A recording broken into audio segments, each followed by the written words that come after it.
So let us continue our discussion. Right. In the last class, we have seen what is a process context.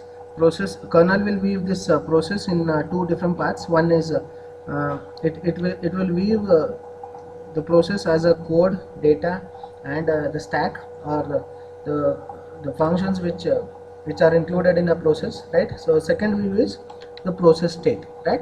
So we will discuss in this class we will discuss what is that process context. Process context consists of the following. The first one is address space of a process, the code, data, and stack components of a process. That means the process is a executable form of a program. It has a set of instructions, and it also has some inbuilt data, right? And those processes contain the functions, right? So whenever the functions are called, the stack come into picture, and it will store the temporary parameters before the function is being executed. Then the stack also stores the return address of the next instruction to be executed in a main function, right? So these all informations are stored in a stack, which is called as a temporary memory. Second one, memory allocation information concerning the memory areas allocated to a process, right? So whenever program is being program is written and it is saved, right? So it will occupy certain memory, right?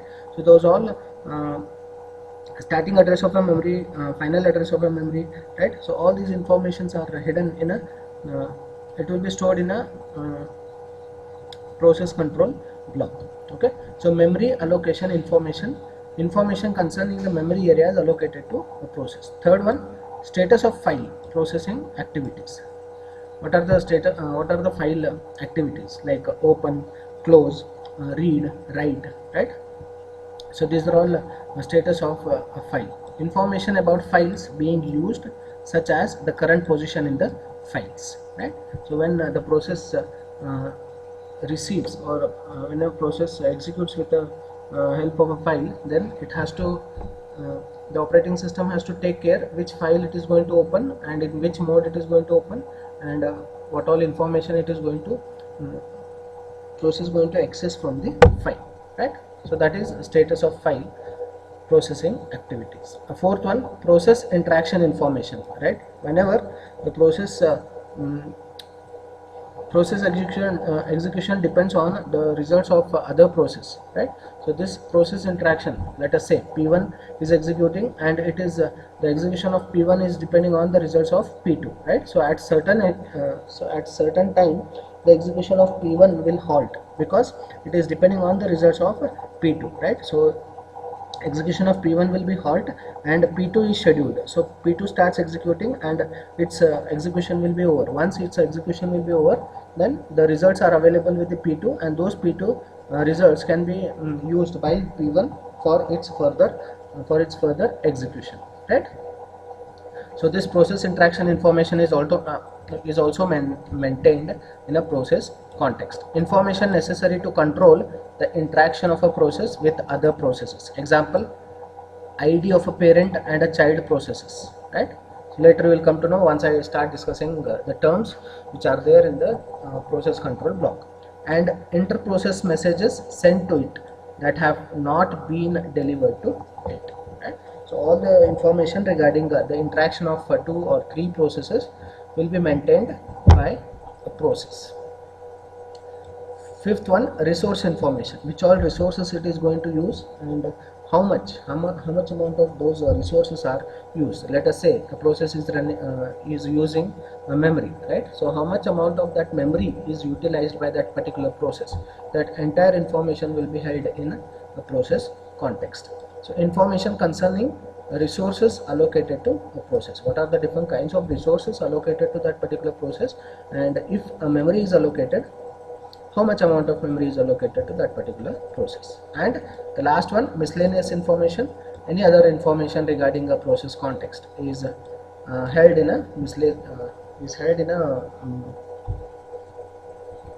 miscellaneous information. Okay, so in the diagram you can see the process context. What all process context has? It has information about the memory, it has information about the resource, and it has the information about the file pointers, right? That is what is the opening pointer of a file, what is the closing pointer of a file, right? Then it has a code, it has a data, and it has a stack, right? And the process control block, you can see, which has it has mentioned here only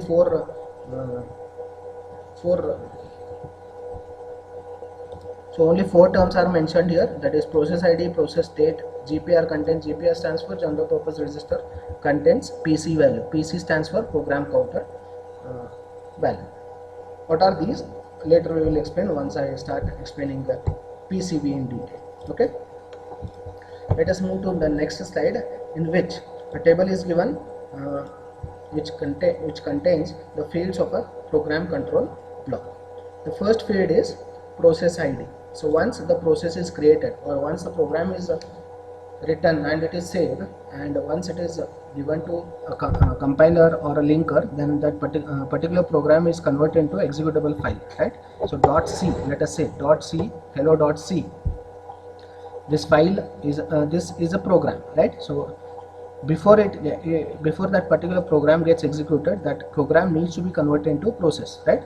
So that can be done by giving that particular file or program to a compiler, and later it will be it will be given to a linker. Then output of a linker is nothing but a .executable file. So hello.c gets converted into hello.exe.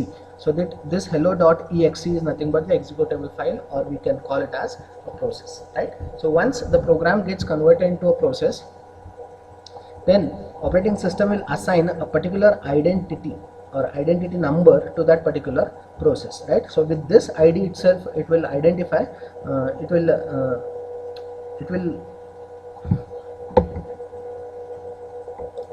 will identify that particular process, right?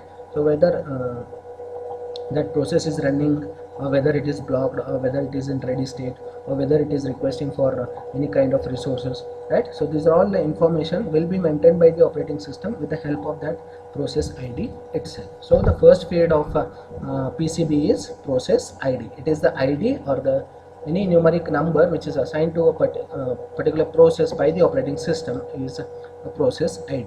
The unique ID assigned to a process at its creation. Once the process is created, or once the program gets converted into a process, operating system will assign one identity number to a process, right?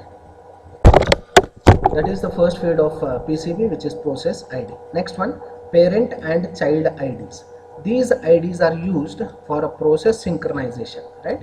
Since let us say I already explained what is the concept of child process, right? So main process is divided into a number of processes, right? If it is a complex process, if the main process is a complex process, then it will be divided into number of sub processes, right? So number of sub processes is called child processes, right? So to this child process also, the operating system will assign the IDs to these child processes for synchronization, right? So whenever a complex operation is divided into a number of sub processes, then a parent process gets divided into a number of sub processes which are called as the child processes, right? So operating system will assign ID to parent process as well as the child processes.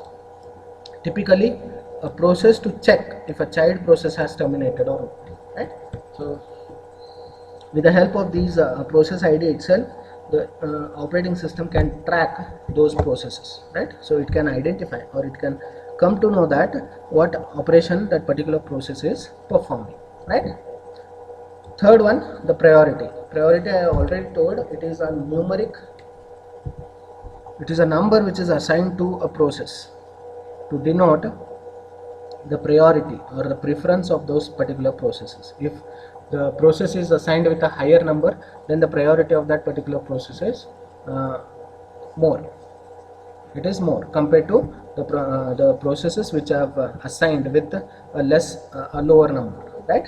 A priority is typically a numeric value. A process is assigned a priority at its creation, right? So once a process is created, operating system will assign two numbers. One is the process ID, second one is process priority.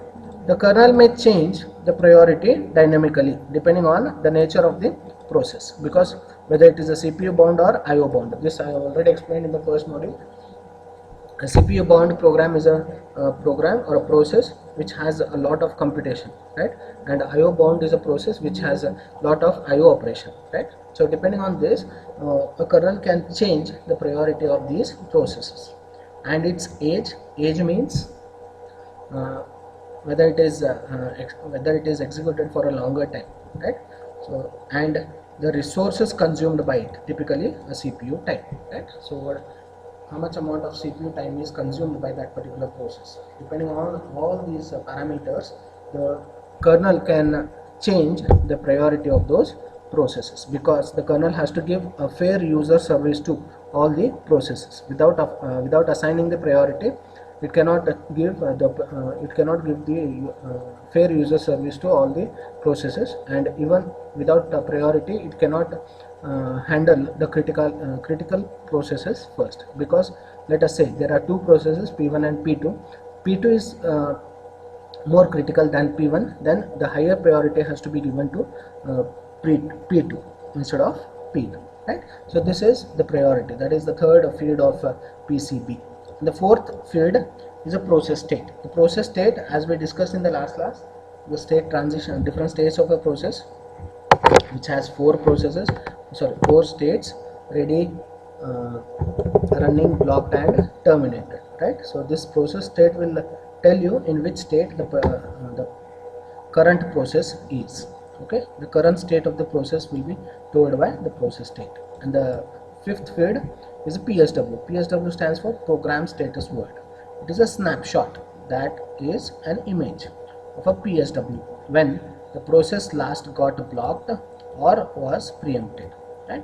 So what is the status of the previous process or the process once it is preempted or once it is get blocked, right? So that status has to be saved somewhere, right? So because whenever that particular process get or starts its execution again, then the state of the process before blocking, so that has to be saved back into the different registers, right? So loading this snapshot back into a PSW would resume the operation of the process, right? Next, GPRs. GPR stands for general purpose registers. The content of general purpose registers when the process last got blocked or was preempted, right? So even this content has to be stored somewhere. That is, let us say we can take the example of stack. We can take the temporary memory called stack, on which these general purpose register contents can be saved, right? Next, the event information, right? So what event makes that particular process to change its state from one state to another state. So that event information is also maintained in a process control block. For a process in a blocked state, this field contains information concerning the event for which the process is waiting, right? So event information will contain the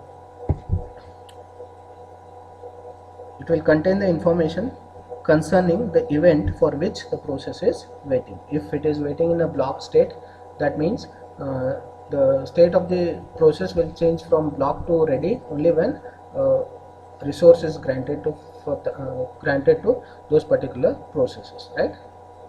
So resource granting to those particular process is also an event, right? So that information will be maintained in PC. Next one, signal information. Information concerning location of the signal handlers. Let us say some error happens. Let us say some error happens in the while executing a process. Then what action needs to be taken by the operating system, right? So that information is also stored in a PCB, right? So let us say if any error happens, let us say divide by 0. If you are trying to divide any number by 0, then it will give you an error. If this condition happens, then what operating system has to perform, or what code the operating system has to run in such cases? It has to run one code which will take care of that divide by 0, right? So such information is called a signal information, and the signal handlers which is going to handle such a particular kind of what you call exceptions, you can say, right? So that information is also stored in a program PCB. Last one, PCB pointer. This field is used to form a list of PCBs for scheduling purposes, right?